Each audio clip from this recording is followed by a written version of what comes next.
Oh, hello. This is Tak Chung from Walk with Tak.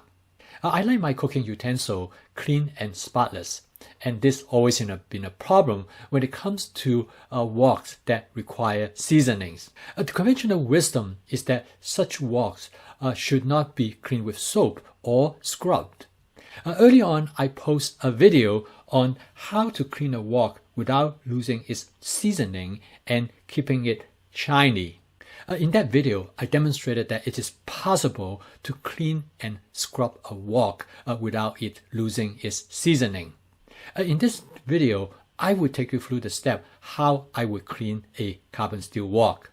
I used the Emuser 14-inch carbon steel wok. The approach could be applied to woks with all different natural surfaces with some minor modification.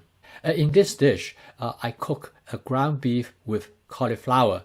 I spot clean the wok as I cook toward the end. Please see the video on the spot cleaning method. With the spot cleaning, the wok was in pretty good shape with only small amount of food particle stick and burn to the bottom of the wok. I first cleaned it using a Palmyra brush under running hot water. In about 50 seconds, I removed all the food particles on the surface of the wok. However, the food stains remain. At this point, I could stop cleaning, and this is what I used to do. I consider the food stain as seasoning. I was never satisfied with this because the wok just doesn't look clean to me, and in time, as it accumulates, it will look pretty bad to me. To clean off the brown food stain on the wok, I use a scrub sponge and clean it under running water for another 50 seconds. It works pretty good. At this point, I probably could stop because most of the brown stain has been removed from the surface of the wok. However, I decided I'm going to take it a little bit further. I'm going to take out my scrub pad and to remove the remaining brown stain. This time I'm going to scrub it without running water because I can see more clearly the precise location of the stain. I scrubbed the wok for another 50 seconds. I'm happy with the result. Altogether, it took me about 3 minutes to restore the wok to its original state. The first stage, which takes about 50 seconds, is with the Palmyra brush.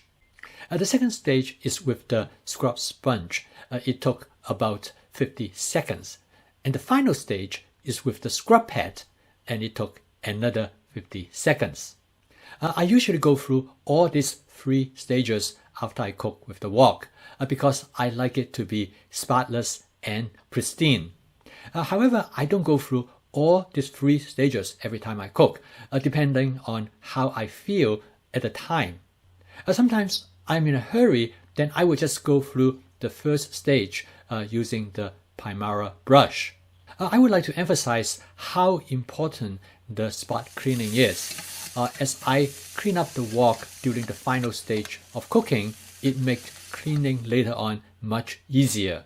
Another consideration is the importance of the freshness of the scrub sponge and the scrub pad. I have them in different states so that I can use it for different purposes. The fresh scrub pad cut into the brown stain at the bottom of the wok effortlessly. I frequently have several of them at different levels of freshness for different types of cleaning. If I spot season the wok each time before I cook, even with all this scrubbing, I never have problem of food sticking to the surface of the wok. You are probably laughing at me why I have a food service disposable gloves on my scrubbing hand. Because I have learned if I don't have that, I will get my finger all dirty and it is difficult to clean off. Thank you for watching. Please subscribe to my YouTube channel if you would like to receive notification of my future video postings. See you next time.